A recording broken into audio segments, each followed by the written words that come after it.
ଦେଖନ୍ତୁ ପ୍ରଭୁପାଦ କେତେ ସୁନ୍ଦର ଭାବରେ ଏଟାକୁ ଏକ୍ସପ୍ଲେନ କରିଦେଇଛନ୍ତି। ଏଟା ଆମେ ବୁଝିଯିବା କଥା। ଦି ପ୍ରକାର ସର୍ଭେଣ୍ଟସ୍ ଅଛନ୍ତି।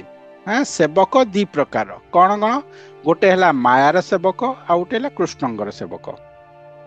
ଆମେ ସମସ୍ତେ ଯେତେ ସବୁ ସେବା କରୁଛେ, ଦେଶ ସେବା, ଜାତି ସେବା, କୁଟୁମ୍ବ ସେବା, ପତ୍ନୀ ସେବା, ପତି ସେବା, ପୁତ୍ର ସେବା, ଯେତେ ସେବା କରୁଛେ, ପ୍ୟାରେଣ୍ଟ ସେବା, ସବୁ ସବୁ ମାୟାର ସେବା।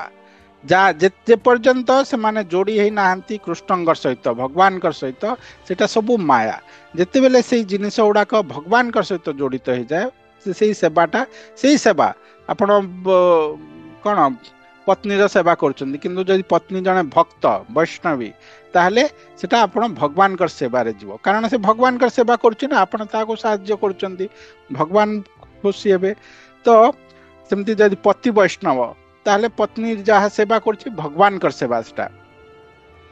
ତ ସେବକ ଦି ପ୍ରକାର, ମାୟାର ସେବା ଆଉ କୃଷ୍ଣଙ୍କର ସେବା। ଆମକୁ ଡିସାଇଡ କରିବାର ଅଛି ଯେ ଆମକୁ କୋଉ ସେବକ ବନିବାର ଅଛି। ବାସ୍ତବରେ ଆମେ ସମସ୍ତେ ବାସ୍ତବରେ ଲିଭିଂ ଏଣ୍ଟିଟି, ଜୀବ ହେଲା କଣ? ଭଗବାନଙ୍କର ସେବକ। ସଚ୍ଚିଦାନନ୍ଦମୟ ନା, ଆମ ଆତ୍ମାଟା ସଚ୍ଚିଦାନନ୍ଦମୟ। ସଚ୍ଚିଦାନନ୍ଦ ହେଲେ ଭଗବାନ, ତାଙ୍କର ସେବକ। ତାଙ୍କର ଭଗବାନ ହେଲେ ମହାନ, ଆମେ ହେଲୁ ଅଣୁ, ତ ତାଙ୍କର ସେବକ ଆମେ।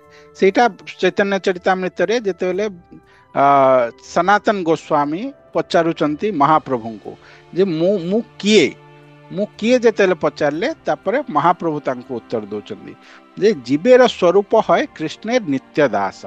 ଜୀବର ସ୍ୱରୂପ ହେଲା ତାର ପ୍ରକୃତ ସ୍ଥିତି, ତାର ପ୍ରକୃତ ଜୀବ କିଏ? ସେ ହେଲା କୃଷ୍ଣର ନିତ୍ୟ ଦାସ। ନିତ୍ୟ ଦାସ କୁହାହେଲା। ନିତ୍ୟ ମାନେ ସବୁବେଳେ, ସେ ଆଗରୁ ବି ଦାସ ଥିଲା, ଏବେ ବି ଅଛି, ଆଉ ଫ୍ୟୁଚରରେ ବି ରହିବ। ଏବେ ଆମେ ଭୁଲି ଯାଇଛେ ଯେ ଆମେ କୃଷ୍ଣଙ୍କର ଦାସ ବୋଲି। ଆମେ ଜନ୍ମ ହେଲେ କୃଷ୍ଣଙ୍କର ଦାସ ହିସାବରେ, ଯେତେବେଳେ ଫାଷ୍ଟ ଆମେ ଆସିଲେ, ତାପରେ ଆମେ ସେଟା ଭୁଲିଗଲେ, କୃଷ୍ଣର ଦାସ ବୋଲି ଭୁଲିଗଲେ। ଆଉ ଏଇ ଜଗତରେ ପଡିକି ଆମେ ହନ୍ତସନ୍ତ ହଉଛେ, କାହିଁକି ନା ଆମେ ଭୁଲି ଯାଇଛେ। ଯେତେବେଳେ ଆମେ ମନେ ପଡିଯିବ ଆମକୁ ଯେ ନା ଆମେ କୃଷ୍ଣଙ୍କର ଦାସ ବୋଲିକି, ସେତେବେଳେ ଆମର ଠିକ କଣ ଇଏଟା ଆସିଯିବ, ଆମେ ଆମର ସ୍ୱରୂପ ସ୍ଥିତି ଲାଭ କରିପାରିବା। ସେତେବେଳେ ଆମେ ଜାଣିବା ଯେ ଆମେ ଜୀବ, ଆମେ ଶରୀର ନୁହଁ ବୋଲିକି। ତ ଜୀବର ସ୍ୱରୂପ ଯଦି କୃଷ୍ଣଙ୍କର ନିତ୍ୟ ଦାସ, ତାହେଲେ ଆମେ କରୁଛେ କଣ? ଆମେ ମାୟା ଦାସ ହେଇକି ପଡିଛେ, କାହିଁକି ନା ଆମେ ଭୁଲି ଯାଇଛେ। ଯେମିତି ଗୋଟେ ଡ୍ରଙ୍କାର୍ଡ ଯେ ମଦ ପିଇଛି, ସେ ଆଉ ଜାଣିନି ଯେ ସେ କିଏ ବୋଲି। ସେ ଏମିତିଆ ସବୁ କାମ କରିଦେବ ଯେମିତି, ମାନେ ସେ ଯେତେବେଳେ ନିଜ ହୋସରେ ଥିବ ସେ କରିବନି। ସେ ତାର ହୋସ ନାହିଁ। ସେ ସେଇ ସବୁ କାମ କରିଯିବ। ବା ଯାହା କାହାକୁ ଭୂତ ଧରିଛି, ସେ ସବୁ ଏମିତିଆ କାମ କରିବ ଯେମିତି ସେ ନର୍ମାଲି କେହି କରିପାରିବେନି। ସେ ତାକୁ ଭୂତ ଧରିଛି ମାନେ ସେ ଭୂତଟା କରୁଛି। ସେମିତି ଏଇ ଜୀବକୁ ଭୂତ ଧରିଛି ମାୟାର, ପ୍ରକୃତିର। ସେଇ ପ୍ରକୃତିଟା ସବୁ କରୁଛି। ଭଗବାନ କୃଷ୍ଣ କହିଲେ ନା ଯେ ପ୍ରକୃତି କ୍ରିୟମାଣାନି ଗୁଣୈ କର୍ମାଣି ସର୍ବଶଃ, ସବୁ କିଛି ପ୍ରକୃତି କରୁଛି। ଜୀବଟା ସୁପ୍ତ ଅବସ୍ଥାରେ ଅଛି, ଆତ୍ମାଟା ଶୋଇକି ଅଛି, ସେ ଜାଣିନି। ଯେମିତି ଆମେ ଗୋଟେ ସ୍ୱପ୍ନ ଦେଖୁଛୁ, ସ୍ୱପ୍ନରେ ବହୁତ ଆକ୍ଟିଭିଟି ହଉଛି, କିନ୍ତୁ ପ୍ରକୃତରେ ଆମେ ସେଗୁଡା କରୁଛେ କି? ଆମେ କରୁନେ। କିନ୍ତୁ ଭାବୁଛେ ଯେ ସ୍ୱପ୍ନରେ ଗୋଟେ ବାଘ ଆସିଲା, ବାଘ ଖାଉଛି, ଆମେ ଡରି ଯାଉଛେ, ଡରିକି ଝାଳ ନାଳ ବାହାରିଗଲାଣି, ଉଠି ଯାଉଛେ।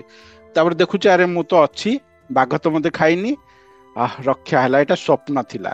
ସିମିଲାରଲି ଆମର ଏବେ ଯୋଉ ଆକ୍ଟିଭିଟି ଚାଲିଛି, ଏଇଟା ଗୋଟେ ସ୍ୱପ୍ନ ଭଳିଆ। ବିଶ୍ୱମ୍ତ୍ୟୁକ୍ତ ସ୍ୱପ୍ନ ବିଚାର, ଶଙ୍କରାଚାର୍ଯ୍ୟ କହିଲେ ଯେ କେମିତି ସ୍ୱପ୍ନ ନା, ଆମେ ଏବେ ଭାବୁଛେ ଯେ ଆମେ ଏଇଟା ସବୁ କରୁଛେ, କିନ୍ତୁ କରୁଛି କିଏ? ପ୍ରକୃତି କରୁଛି। ଯେମିତି ସ୍ୱପ୍ନରେ ଆମ ମାଇଣ୍ଡଟା କରୁଛି, ସେମିତି ଏଇ ଜଗତରେ ସବୁ ପ୍ରକୃତି କରୁଛି। ଆଉ ପ୍ରକୃତି ବାସ୍ତବ ନୁହଁ, ସେଇଟା ମିଥ୍ୟା, ସେଟା ସତ୍ୟ ଟେମ୍ପରାରୀ ଜିନିଷଟା। ଯଦି କିଛି ଜିନିଷ ଟେମ୍ପରାରୀ, ସେଟା ସତ୍ୟ କେମିତି ହେଇପାରିବ? ଏଟା ତ ସତ୍ ପରା। ଭଗବାନଙ୍କର ଇଏ ହେଲା ସତ୍, ଆତ୍ମା ହେଲା ସତ୍, ଏଇଟା ହେଲା ଅସତ୍, କାରଣ ଏଇଟା ଟେମ୍ପରାରୀ। ତାହେଲେ ସେ ଯେତେବେଳେ ଆମେ ଭାବୁଛେ, ଯେତେବେଳେ ଆତ୍ମାଟା ଶୋଇକି ଉଠିବ, ଯେତେବେଳେ ଆମେ ସ୍ୱରୂପ ସ୍ଥିତିକୁ ଆସିଯିବା, ଆମେ ଜାଣିପାରିବା ଆମେ କୃଷ୍ଣଙ୍କର ଦାସ ବୋଲିକି, ସେତେବେଳେ ଏଇ ଆମେ ଜାଣିବା ଯେ ଏଇଟା ସ୍ୱପ୍ନଟା ଚାଲିଛି। ଏଇ ଯୋଉ ହାତ ଗୋଡ ହଳୁଛି, ସବୁ କିଛି ଏଇଟା ପ୍ରକୃତି କରୁଛି। ମୋର ସ୍ଥିତି କଣ? ମୁଁ ଭଗବାନଙ୍କର ଦାସ, ଆଉ ସେ ଆତ୍ମା ସ୍ତରରେ ଭଗବାନଙ୍କର ସେବାରେ ଲାଗିବ।